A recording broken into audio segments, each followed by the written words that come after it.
Welcome to Humans of AI. I'm Alaura Weaver, Director of Enterprise Content at Writer. And I am Diego Lomanto. I'm the Chief Marketing Officer at Writer. So, Diego, when we talk about AI transformation in marketing, we usually hear from tech companies or agile startups. But today, we are talking to someone who has led this charge at a 150-year-old financial institution. So, who are we talking to today? We're talking to Lilly Raymond. She's the former senior marketing exec at Bank of America. And what's fascinating about Lilly is that not only has she been navigating AI at some of the most heavily regulated companies and industries in the world, but she's also an adjunct professor teaching the next generation of marketers. So she's teaching marketing right now, and she just recently completely overhauled how a Fortune 500 company does marketing. Right. So she's talking to this Gen Z generation that are about to enter the workforce about working with AI, and they must have a lot of mixed feelings about that, as well as just getting them the foundations of being good marketers in the first place. Right. And she's done it at the largest scale possible, right? So she really understands what does it mean to have a job, right? Do a marketing job inside corporate America, and what corporate America is really thinking about how AI is changing the way they work. So I think she brings really fascinating perspectives together that'll be fun to talk to. Both the scale and the future of work are going to be fun conversations. All right, let's get into it. Here's our conversation with Lilly Raymond. And afterwards, we'll have a little debrief to talk about the big takeaways.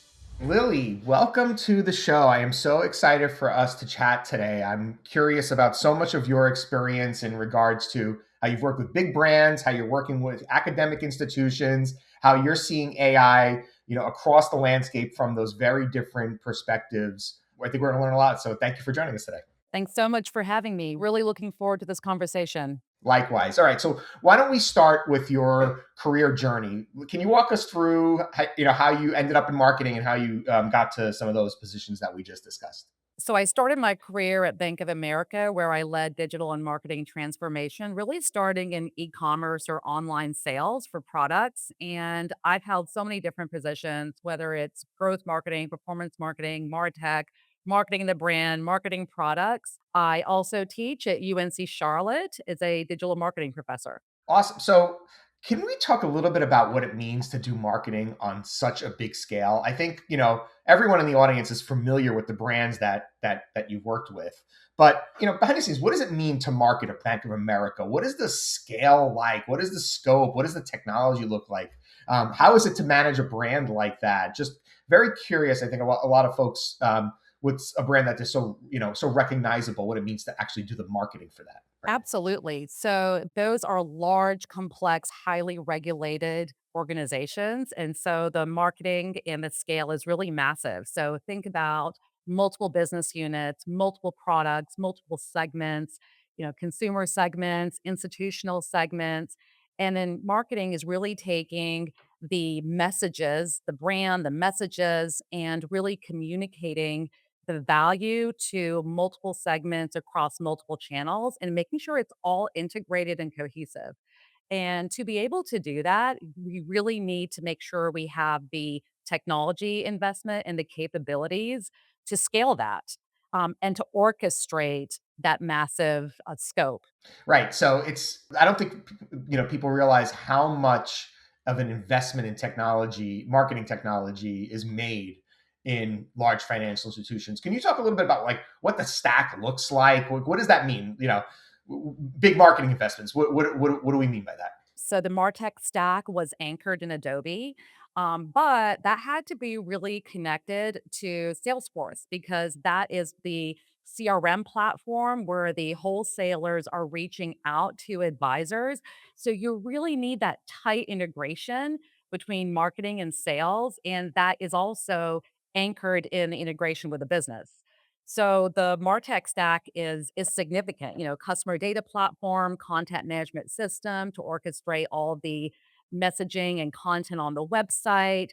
And then you've got your channels, using Adobe for email. You've also got, social media channels. And so it is a massive technology investment. Right. So I would imagine the complexity of integrating all of that technology, just the scope of that just must be incredible. Like, what was that like? I mean, what can you walk us through what it was like to manage that type of tight integration so that the customer experience is very seamless?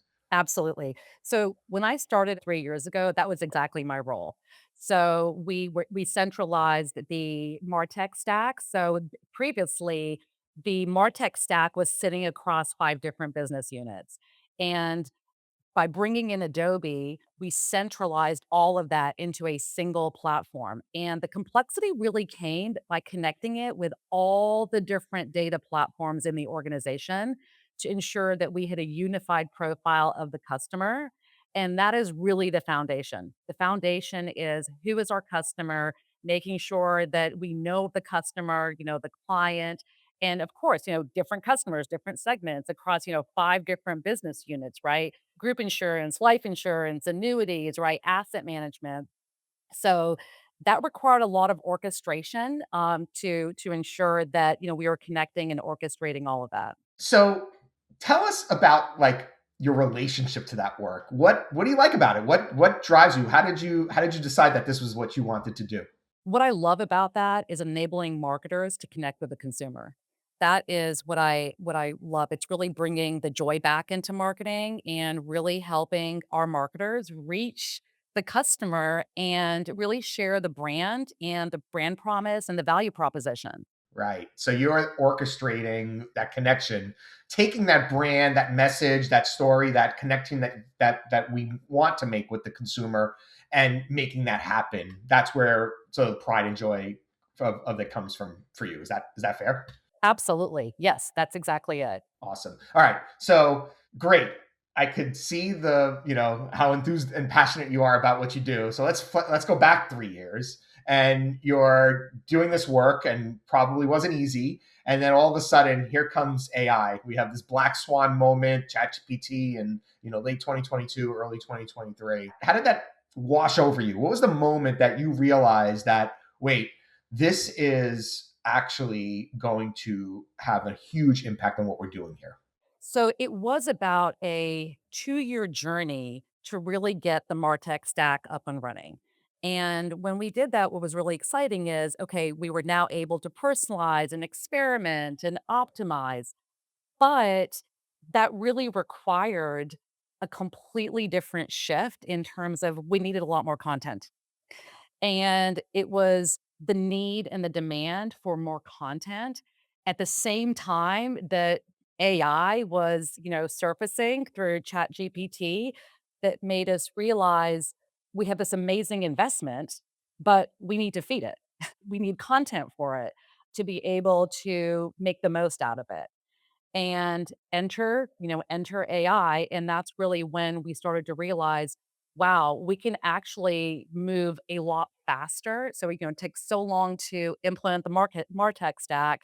But then with AI, you can touch it and feel it and see it, and it really helps you move a lot faster. And what was that like first magic moment for you? Like when you experienced AI for the first time, that you saw this is it. This is something different. It was really testing it out in a workshop and bringing all the edge cases Yeah, and trying so many different, yeah. complex, challenges, and I think for me personally, it was really putting a whole spreadsheet in there and watching it summarize it. And I know that sounds, I mean, 'cause you can do that today, but if you go back 2 years ago, it was like, "Wait, let's try this. Wait, can it do that?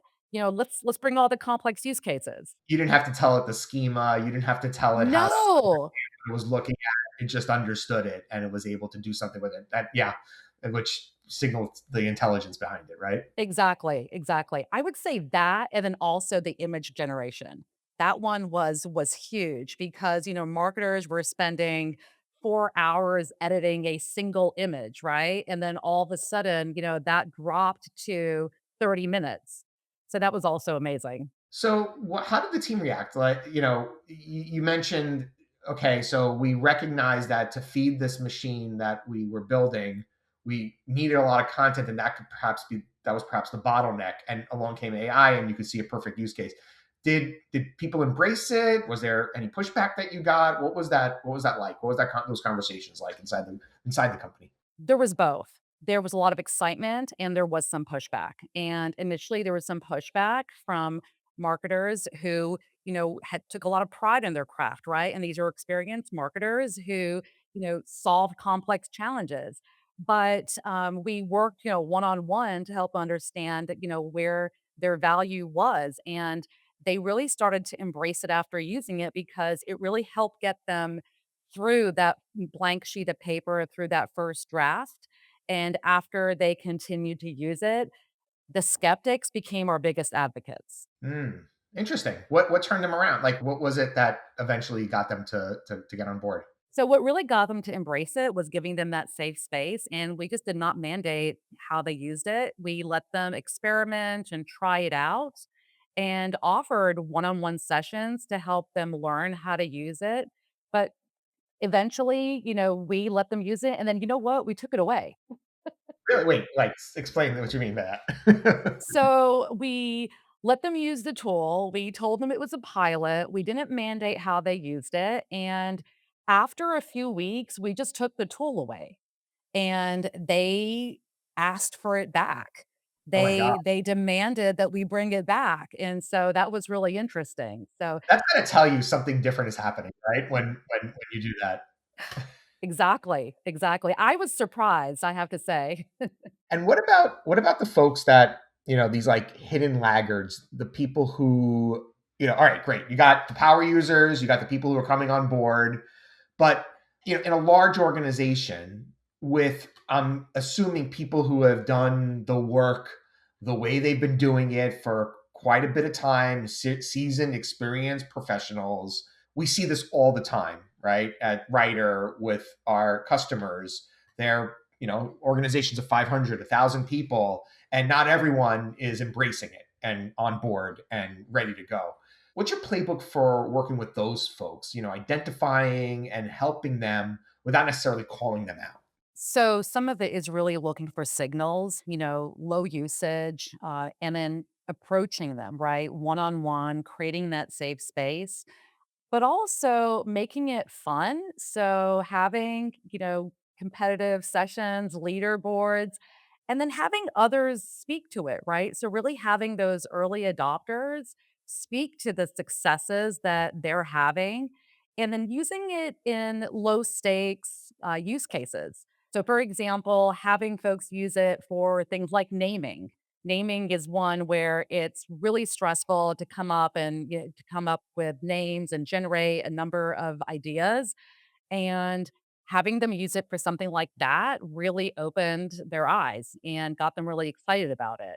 Interesting. So you found examples where it was counterintuitive to them and got them hands on.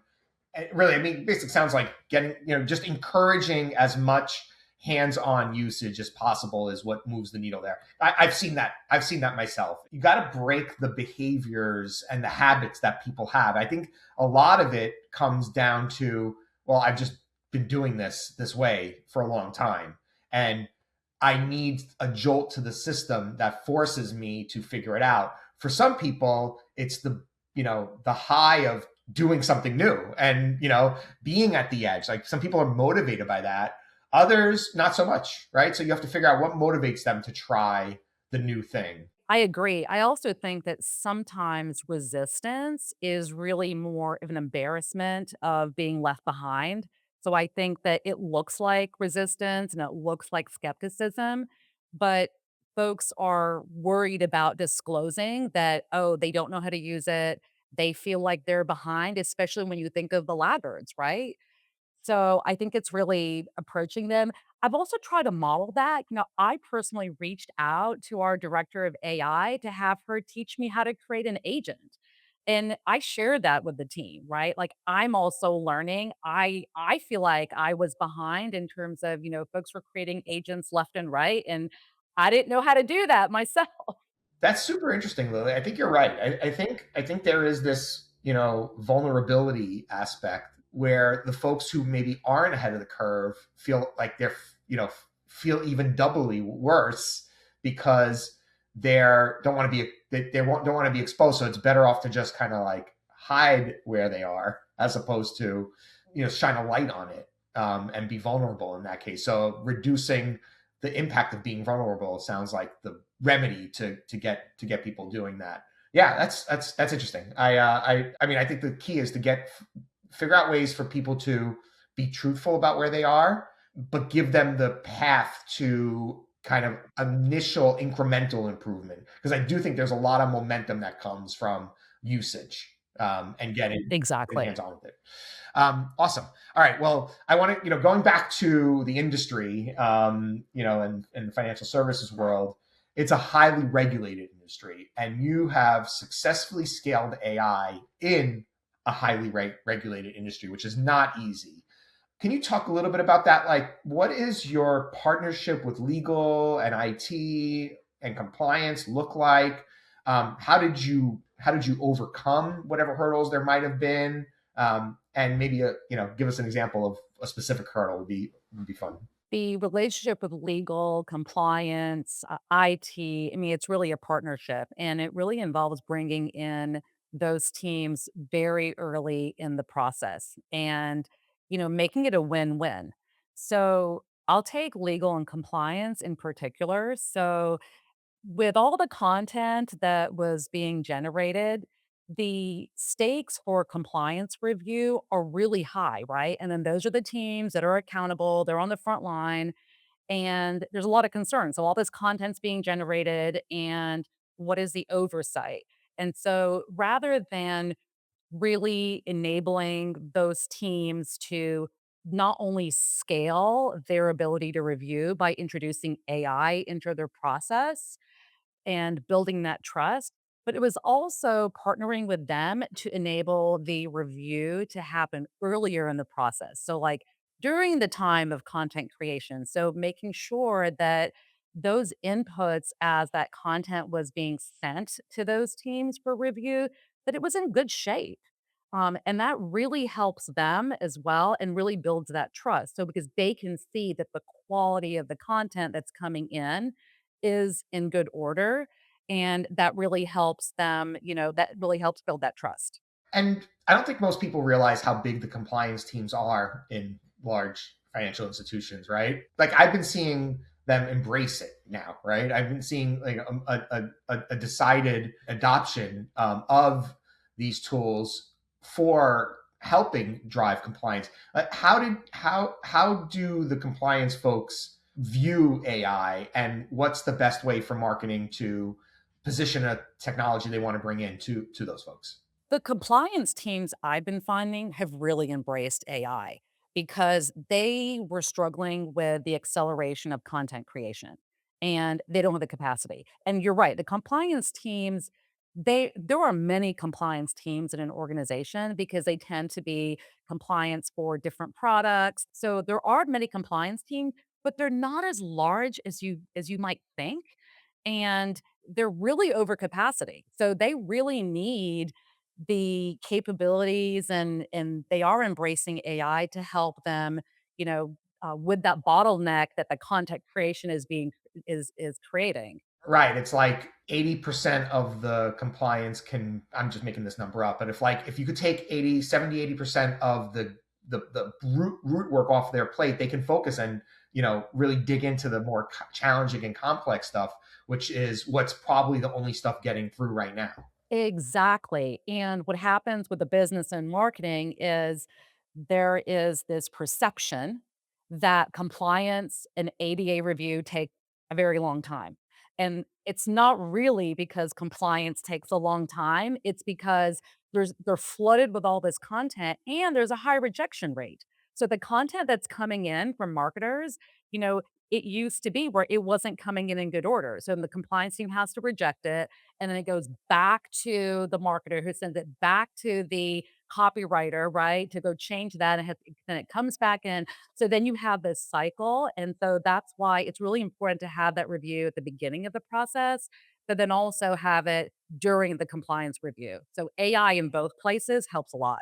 Right. So the queue gets reduced, and a lot of the stuff that it doesn't even get to them before it gets flagged, and Exactly. that solves everyone's problem. Right. Then they don't have to focus on all this repetitive review, right, of the same content over and over, but they can focus on the more complex use cases. Yeah, and my experience has been compliance wants to say yes. They like They do. they don't want to be the bottleneck, and they want to be able to serve the business fast. It's just a very challenging job, and I think you're right. I have been in similar situations where I'm no longer surprised, but I've been surprised with how like just how embracing compliance has been of the technology for the reasons that you outlined. That's a really strong, really interesting point that you surfaced there. I want to ask one or two more questions about business, then I want to get to academics and the future of future of work. As someone who's owned the marketing stack, how did you evaluate AI tools for the tech stack? Rigorous vendor vetting for sure. Also in partnership with IT. Yeah. Everything has to go through the responsible AI board, the enterprise architecture review board, making sure that the technology is enterprise grade, that it can integrate, that it's secure, that it's not training on our data. So, all of that. And then, of course, that it works. That, that it's, the quality of it, that it's actually, working. I do think it's really important, apart from IT and all the legal and compliance approvals, that it does make the workflow easier. So that's really important as well. What is one facet that the vendors overlook, or one piece of advice you have for vendors when they're coming to sell to a large financial institution that they may not understand, that would just make everyone's life easier if they were able to address right away? Really understanding the use cases in the business. I think that is so important because I do feel like a lot of vendors come in with very generic demos and it's not really addressing the specific use cases and they don't really understand the business. So I think that's so important is to be able to personalize the solution and customize a solution because none of these are off the shelf. Oftentimes, the models have to be trained, and you think of the content creation tools, you have to upload your brand guidelines and your style guide and all that. So there's always customization. I mean, especially when you think of not just AI, but more tech tools. So I think it's so important to be able to understand the business and the use cases. Yeah, I think that's especially true. Obviously, the technology organizations are full of people who like embrace, love technology, have been building software and AI now from the beginning of their careers, and understanding what it's like to be on the other side of the table inside a large organization, that empathy for the business situation. I have seen it in the past. I think that's one of the things that attracted me to Writer is how much we really do put ourselves, and we've been cognizant of the business, the complexity of the business on the other side, as opposed to just selling you, here's a great piece of technology, don't you want to buy it? Exactly, and what are the pain points, right? Like, what is the problem that you're solving? I mean, that's the one thing that I have learned time and time again. What is the problem statement? What is the pain point that the technology is solving? And the other one I'll add too is what are the metrics? So what's, whether it's ROI, whether it's speed to market, whether it's productivity, whether it's higher engagement, whether it's, more leads, better quality leads, what are the metrics? Because if you're implementing, right, you need to measure against something. Okay, one last question on the business side. I would love for you to, since you've been so hands-on with this, walk folks through a content compliant, like walk us through one of those workflows that you just described. Like understanding the workflow. Okay, what do you mean by that? What is the workflow? What is the use case? Can you walk us through an end-to-end one that would crystallize and visualize, and then what did the outcomes look like? Absolutely. So when I think of a marketing campaign workflow, it all starts with the brief. So marketers create a brief, but then it's based on insights, right? So to really enable the marketers to create that brief, they have to pull insights, really understand, the reasons to believe, the segments, what they're trying to create. So then that brief gets routed through the workflow to the designers, the copywriters, right? So it's either an external agency, an internal agency, right? They determine whether we need new content, a new experience, new design. So then that gets created. Of course, the marketers and subject matter experts are there to review the output of that. Once that is reviewed and approved from the subject matter business and marketer perspective, then it gets routed to compliance for marketing compliance review in this case. And then, assuming it's in good order and it's approved, well, then the next step is, well, what do you do with that? It has to get produced, developed. So is it a website experience? Is it an email campaign? But typically that brief involves so many channels. So there are multiple, points of execution, and so that content, has to get published on the website. It has to go on an email, it has to go on social media. There's paid media involved. So there's so many different teams taking that and then, performing their roles. And then, of course, it has to get, QA'd and approved, make sure it's ADA compliant and all of that. And then, of course, it has to be tracked and then optimized, right? So the optimization is happening all the time because on top of all of this, and you think of all the variants, all that content and workflow that I described has to be personalized, and there's so many variants, across segments, channels, et cetera. So I don't think people realize how what you just described is the lifeblood of marketing in an enterprise. Like this is the way marketing gets done. Is it? This Exactly. content campaign supply chain Right. is the process. It's the process. And great creative stuff comes out of it, but it's rooted in this end-to-end process that you just described. So where does AI play a role? Like where's the best place to put AI in this process? Across the entire process. And that's the one thing we learned because you really have to look at the entire process because if you just look at, every single step separately, it creates a bottleneck in the next step. So if you create content, then it creates a bottleneck in compliance review. And if you only fix compliance review, well, that content has to go somewhere, right? So you can use AI to publish that content on the website. You can use it to publish the content on different channels. So you really need to look at the entire system, not every separately. And I think that takes us all the way full circle back to when you said, like, putting AI in content is just part of the process. That's where a lot of folks have just got their start when they first discovered when AI first had its, zeitgeist moment. But really, I think what has evolved over the past 3 years is it's not just a tool for content production. It is a tool for the entire content and campaign supply chain to supercharge it and empower it. Exactly. And if you only look at it in one step, it can actually slow down your entire process because of the bottlenecks that each step create. So if you're trying to speed up, if you're trying to generate quality content, a quality campaign workflow, you need to look at the whole system. And all of a sudden compliance is overwhelmed and Yeah. we had Yeah. that condition Or we the were. execution teams are overwhelmed, right? So you got to look at it all holistically. Okay, so now let's take a turn here. You're now an adjunct professor teaching the next generation of marketers. So tell us about that journey. What inspired you to to focus on academics? So I come from a family of professors, and my parents were both professors. My father taught marketing, international business, and they've always been after me to get a PhD.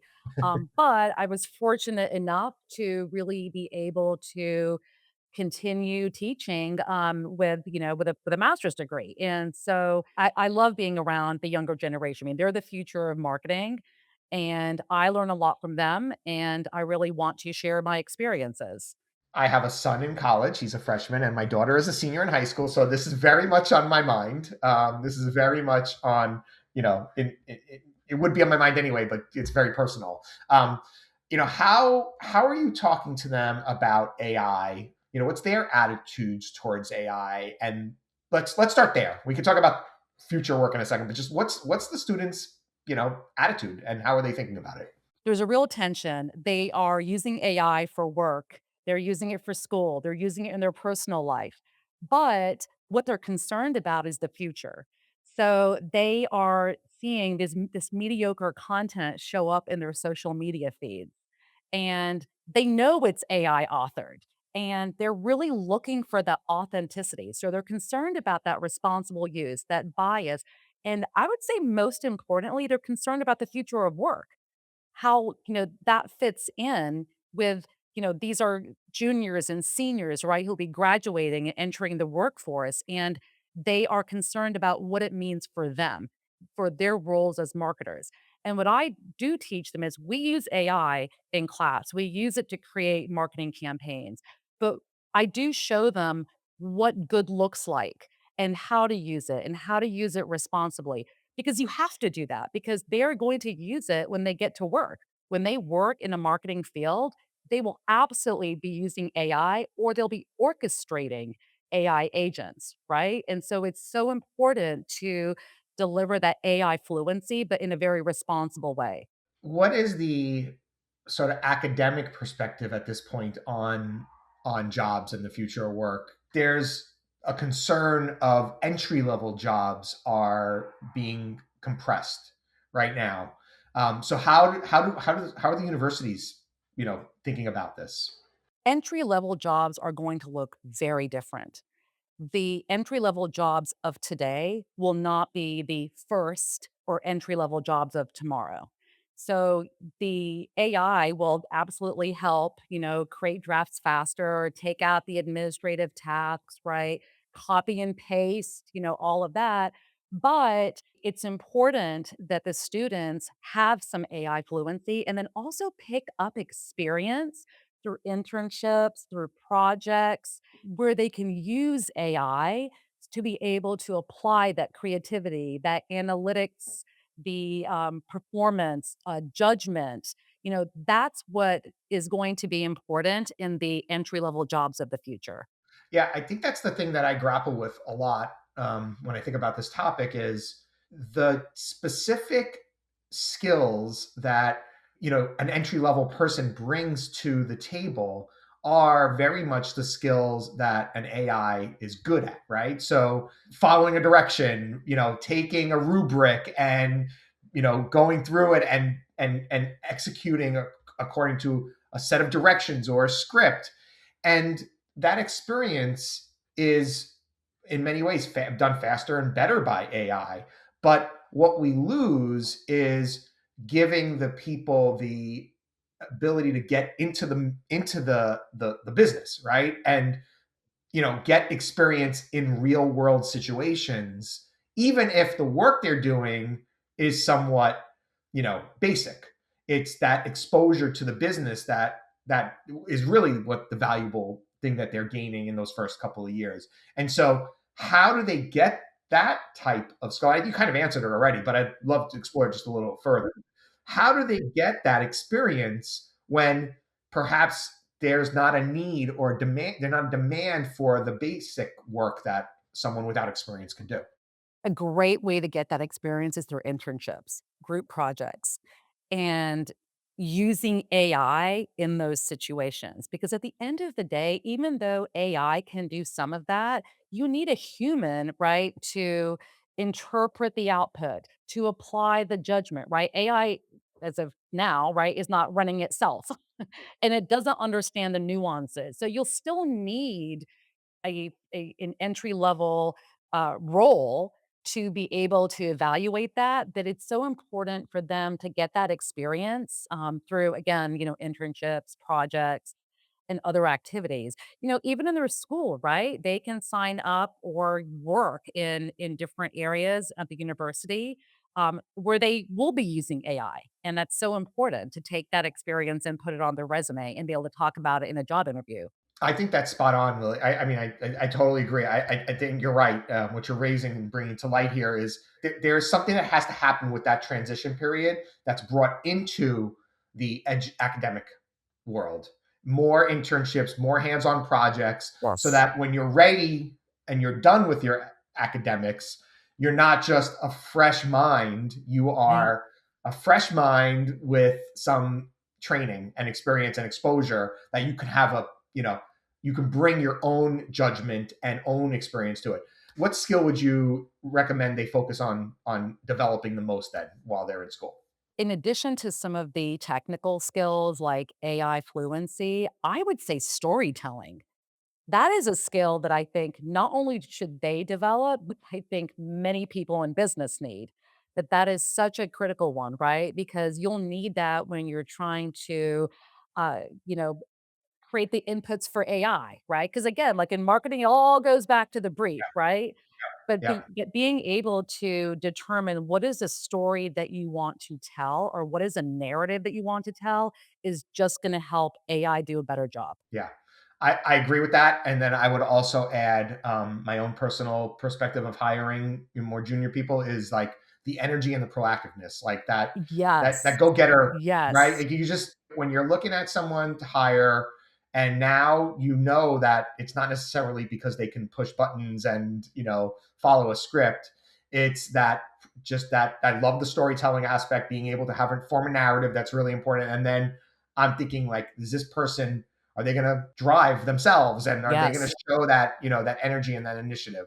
So it's even more important to show that. Absolutely. It's that curiosity, right? It's that curiosity and the ability to push the envelope. That's exactly right. Perfect. Okay, Lily, awesome conversation. We love to close with a couple of rapid fire questions. So I'm just gonna ask you a question. Tell us the first thing you think that comes to mind, and we'll go from there. Okay, first question. Ready? Ready. Okay. What's one marketing skill that you think becomes more valuable because of AI, not less? Judgment, the ability to discern. Yeah. Okay. I totally agree with that. Okay. Um, if a team, someone listening to this right now, a leader could go to their team and say, I want you to automate this one thing right now. And let's take your experience, a large financial institution. What should that be? All the handoffs and back and forth in the marketing workflow. So the workflow that I described, there are so many emails and handoffs and back and forth. Of course, you need a human in the loop, but if we could automate even part of that, that would be amazing. Yeah, the handle, right? Okay, we won't get into the. This is rapid fire. We could go. That's a whole nother rabbit hole we can go down. Maybe we'll do a follow up. Okay, and what's one piece of marketing advice that you used to swear by that AI has changed your mind on? So I used to think that everything had to be perfect. So to get a campaign at the door, it had to be absolutely perfect. But I feel like with AI, you can iterate so quickly that you can continue to optimize. So I don't feel like it's got to be perfect because you can rapidly change it. Perfect. Okay, and then how do we stay human while growing a business in the age of AI? So AI can do a lot, but it can't get really close to the customer. So I think staying close to the customer and the context is the most important. And I think that is what keeps us human. Absolutely, and I think that's what keeps our marketing interesting as well, right? Right. That's how Exactly. interesting ideas come from, and the interesting campaigns. Right. And differentiates a brand. Exactly. Okay. Last question. If there's one thing that you want marketing leaders that are listening to this to take away from this conversation, what would it be? I would say focus on the entire marketing workflow, value chain, supply chain, whatever you want to call it, but look at it holistically and also rethink the process because, from my learning is you can't just take AI and overlay it on top of a legacy process, but it really gave us the opportunity to rethink the process and eliminate so many unnecessary steps. Co-signed. I think you said that very, very well. Okay. Awesome. Well, Lily, thank you so much for joining us today. I really enjoyed this conversation. I learned a lot and you really sparked a lot of thought. So thank you so much. Thank you for joining us and thanks for being part of the show. Thanks so much for having me. Diego, what's your first immediate takeaway after talking with Lily? Yeah, I loved digging deep into the behind the scenes at what marketing means at a company and an institution that we've all are so familiar with and is such an important part of our everyday lives and really the fabric of society, right? I'm always just curious about like, hey, I interact with that brand every day. What's it like that making that machine run? I thought that was super interesting. I'm actually I bank at Bank of America. I don't know if that's disclosing too much, but that's my bank. And so I get mail from all the time. I get flyers. I get, personalized stuff to me. And hearing her break down just the complexity that goes into just getting that single flyer out Yes. is, I think some people really don't think about. 100%. The machine behind commerce is tremendous, and it's always fascinating to me. Obviously, when you're at a small company and there's a couple people doing something, it's clear how the work gets done. But to orchestrate the scale at which they operate, I think is fascinating. And I think it was really interesting how she walked us through that campaign at the end, especially where we talked about the the workflow, the campaign, the content supply chain, where she explained how it goes from idea to in your hand, Alaura, the flyer that the Right. breakdown you got. I found that super interesting. She also, like, the fact that she, like, rattled off, like, she didn't have to stop, she knew exactly what every single instance was, tells you the depth of her experience and how, like, she could just easily build out a system based on, her years of experience, but her coming into this workforce is a very different workforce than the students that she's teaching. And Right. I'm curious if somebody, 10 years from now would have that depth, like where would know it like the back of her hand. Yeah, right. I mean, she probably spent a couple years just, you know, being told what to do in the beginning and Mhm. following rules and following the directions. And as we talked about in the conversation, that initial job is going to be a lot different. And I think she gave some really good advice. I personally like took back that I'm going to talk to my kids about. And what's nice is like for my son who's in college and my daughter who's going to go into college next year, their programs are doing this adaptation. They have to do internships, um, and as someone who's buying into that process here, like okay, I just it makes sense.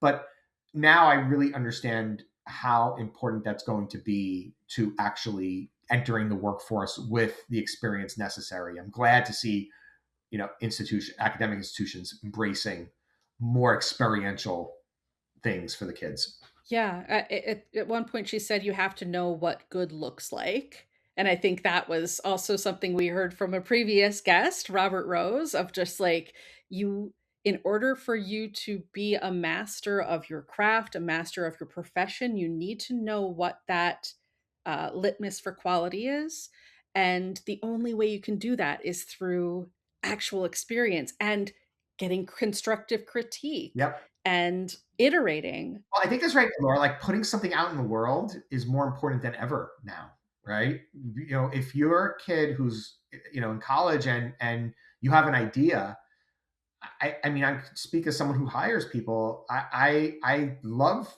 people who follow through on their ideas, even if they're not in the workforce yet, and they're building stuff and they put themselves out there. That's a way to get that experience that you're not going to get necessarily from an entry level job. Is if you're proactively doing it yourself and following through on your ideas. That's one way to get experience. I thought that was interesting. Something else she mentioned, when talking about, like, bringing laggards in, but I can also see this as cultivating students, is this sense of being safe to fail, vulnerability, encouraging curiosity, taking risks so that way you can learn, and that growth mindset. I think that's going to be incredibly valuable to cultivate for this next generation, more so than ever because you're gonna have to find new ways of solving problems. That's right. And going back to her experience and advice on the supply chain, I thought it was also interesting her take on it's not a sort of incremental or siloed approach to AI. That the bottleneck idea really resonated because we've seen such scale of content production. But as she said, if compliance can't handle it and you're not using technology to speed compliance, well, you've just created a even more massive bottleneck that doesn't improve anything, right?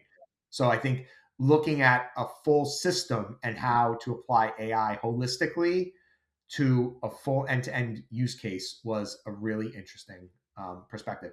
And then building on top of that, I think she said it earlier, but I think the connection there to vendors understanding the use case and the whole problem as opposed to like a specific technology sale. But great, interesting takeaways for me from things she said. One last thought. So, like, from this conversation, next time you talk with a fellow CMO, what's one thing that one piece of advice you're gonna share with them from Lily's conversation?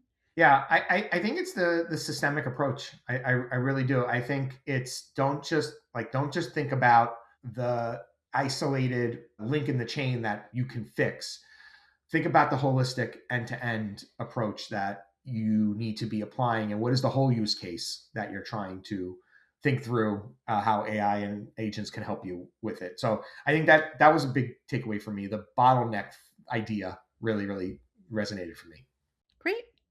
All right, Diego. I think that's the end of our show today. All right. See you next time. See you next time, Alaura. Thanks everyone for listening.